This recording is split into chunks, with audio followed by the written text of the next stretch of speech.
Hello നമസ്കാരം. നിങ്ങൾക്കറിയാം നമ്മുടെ കേരളത്തിൽ ഒരുപാട് തെരുവ് നായകൾ, എവിടെ നോക്കിയാലും തെരുവ് നായകളാണ്. അതിൻ്റെ അക്രമം മൂലം ഒരുപാട് പേര് മരിക്കുന്നു, ഒരുപാട് പേർക്ക് പരിക്ക് പറ്റുന്നു, നടന്നുകൊണ്ടിരിക്കുന്ന സംഭവമാണ്. നമ്മുടെ കോലഴി പഞ്ചായത്തിലെ കോലഴി പള്ളി സമാജം മുതൽ അത്തേക്കാട് പോകുന്ന വഴിയിൽ ഒരുപാട് തെരുവ് നായകൾ ശല്യം നിരന്തരം വർദ്ധിച്ചുകൊണ്ടിരിക്കുകയാണ്. കഴിഞ്ഞ ഞായറാഴ്ച നമ്മുടെ സുഹൃത്ത് ജോലിക്ക് പുലർച്ചെ പോകുന്ന സമയത്താണ് നമ്മുടെ സുഹൃത്തിനെ പട്ടി ഓടിച്ചിട്ട് കടിക്കാൻ പോയി ആൾ വീണ് ആളുടെ മേലിൽ പരിക്ക് പറ്റിയ വീഡിയോസാണ് നിങ്ങൾ മുമ്പ് കണ്ടത്.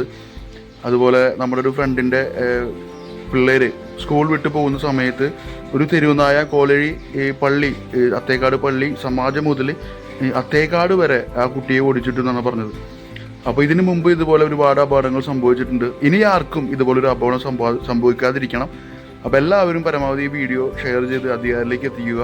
നമ്മുടെ കോലഴി പഞ്ചായത്തിലെ വാർഡ് 6 അത്തേക്കാട് സെൻറ്റ് മാരിയസ് ചർച്ച് ആ ഭാഗത്തുള്ള തെരുവുനായ ശല്യത്തിന് ഒരു ശാശ്വത പരിഹാരം കാണണം. അതിനുവേണ്ടി എല്ലാവരും വീഡിയോ ഷെയർ ചെയ്ത് എല്ലാവരിലേക്കും എത്തിക്കുക. തെരുവുനായ ശല്യത്തിനൊരു ശാശ്വത പരിഹാരം കാണട്ടെ. അപ്പോൾ നമ്മളിപ്പോൾ ഒരു പരാതി എഴുതിയിട്ട് കുറേ പേരുടെ ഒപ്പും അതുപോലെ തന്നെ 2 പേരുടെ പരാതിയായിട്ട് കോലഴി പഞ്ചായത്ത് സെക്രട്ടറിക്ക് ഇന്ന് കൊടുക്കാൻ വേണ്ടി പോവുകയാണ്. അപ്പോൾ എല്ലാവരും സപ്പോർട്ട് ഉണ്ടാവണം. തെരുവുനായ ശല്യത്തിൽ നിന്ന് നമ്മുടെ കോലഴി പഞ്ചായത്തിനെ നമുക്ക് രക്ഷിക്കണം. Okay bye, thank you.